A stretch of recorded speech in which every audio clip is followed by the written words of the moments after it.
చాలా కాలంగా కొంత స్తబ్దుగా ఉన్నట్టు, అంటే సునీత గారు ఏదో ఆమె పని ఆమె చేసుకుపోతున్నారు. ఈ కేసు నుంచి తనకు కావాల్సిన వాళ్ళు ఏమన్నా రక్షించుకోవాలనుకుంటున్నారు, ఏమో తెలియదు. కానీ అప్పుడప్పుడు జైలు దగ్గరికి వెళ్ళడము, తర్వాత ఢిల్లీకి వెళ్ళడము, ఏవో ఆమె ప్రయత్నాలు ఆమె చేసుకుంటున్నారు.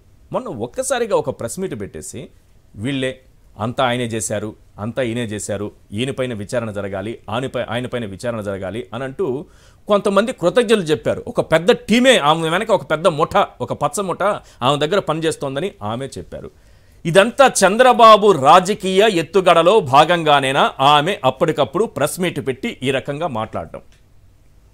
ముందుగా సాక్షి ప్రేక్షకులకు నమస్కారం అండి. అలా ప్యానల్లో ఉన్న పెద్దలకి మీకు కూడా నమస్తే అండి. ఈశ్వర్ గారు, మనం చిన్నపిల్లల్ని ఎప్పుడైనా ఎగ్జామ్స్కి ప్రిపేర్ చేసినప్పుడు మనకి రివిజన్ క్లాసెస్, తర్వాత మనం పిల్లలు ఏవో మర్చిపోతారని ఇంపార్టెంట్ క్వశ్చన్లు చదివిస్తాం చూడండి.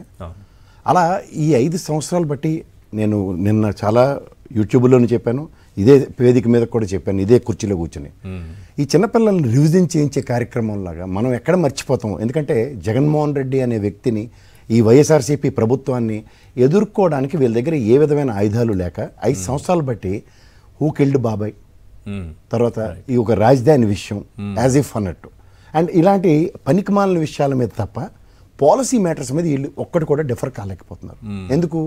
ఇన్వెస్ట్మెంట్స్ ఏవీ రాలేదని చెప్పిన దగ్గర స్టాటిస్టిక్స్ ఆఫ్ ఇండియా మనకు క్లియర్గా ఇచ్చింది ఏంటంటే 1,103 కోట్ల పెట్టుబడులు గ్రౌండ్ అయ్యాయి.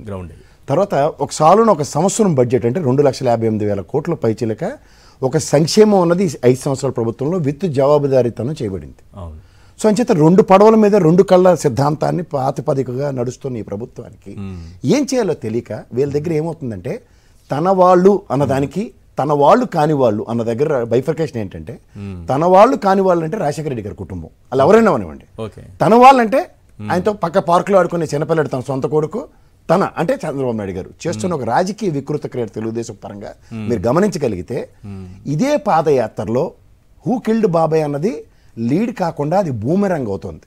దీనికి ఒక్కసారి ఎందుకంటే 25వ తారీఖు నాటి దాకా జరుగువాటంతో సుఖం ఇంకోటి లేకుండా జరిగింది.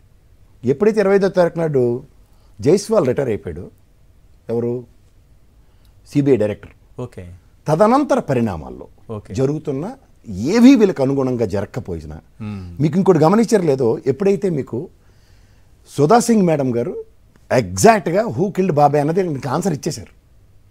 వాళ్ళందరినీ లోపట పెట్టే కార్యక్రమానికి తెరలేపిన తర్వాత ఒక దుష్ట గణం, నేను I don't want to name them as, అది ప్రజలందరికీ బాగా తెలుసు. ఈ దుష్ట గణం చేసిన ఒక రాజకీయ వికృత క్రీడ ఏంటంటే, సిట్ 1 సిట్ 2 రిపోర్ట్లో గుప్పుడు మోసి ఉంచింది ఏంటంటే, ఎస్ ఇట్స్ ఎ కుటుంబ సభ్యులని.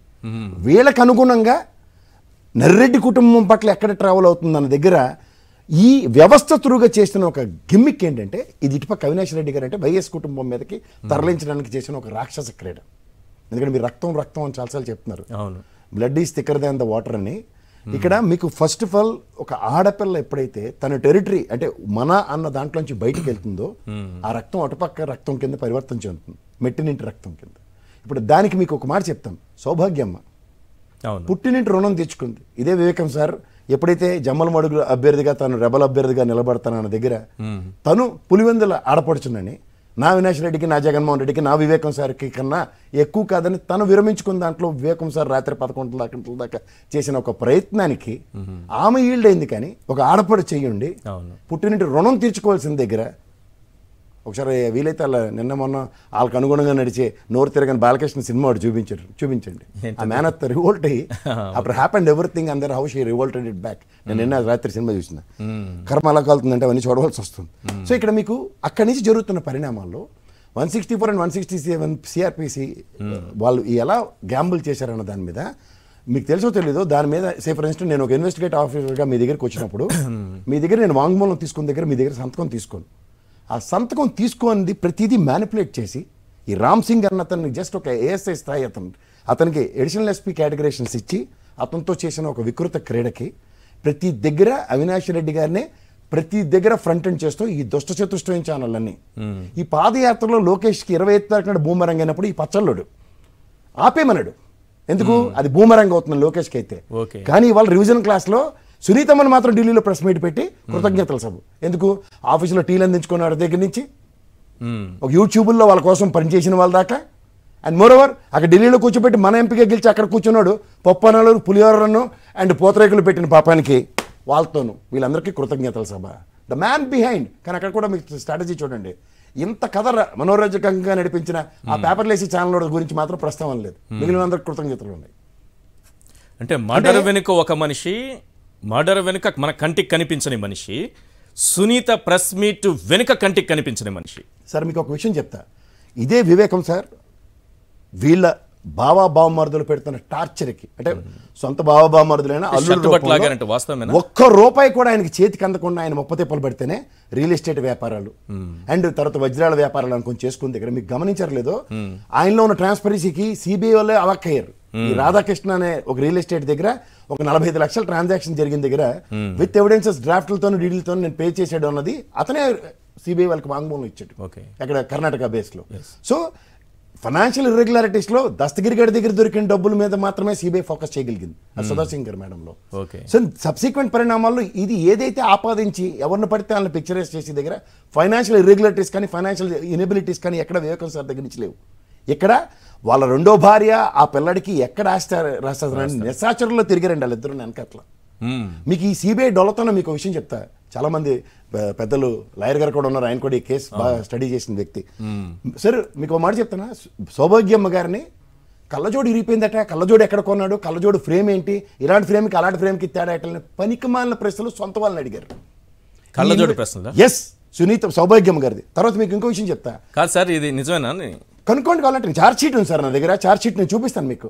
సౌభాగ్యమ్మ గారిని అడిగిన ప్రశ్నలు ఇవే. ఎవరు ఆవిడ భార్య. తర్వాత ఈ సునీతమ్మ ఎంత ఎగేసుకొని మాట్లాడుతుంది కదా, దగ్గర 9 నుంచి 13 సంవత్సరాలు నిడివిలో వివేకం సారికి సునీతమ్మకి మాటలు కూడా లేవు. మీకు ఇంకో మాట చెప్తా, 117 నుంచి 119 ఫోటోలు తీసిన ఇన్వెస్టిగేషన్ ఆఫీసర్స్ది, క్లూస్ టీమ్ది ఇవాళ దాకా అవి బహిర్గతం కాలే, నేనే ఒకసారి బహిర్గతం చేశాను.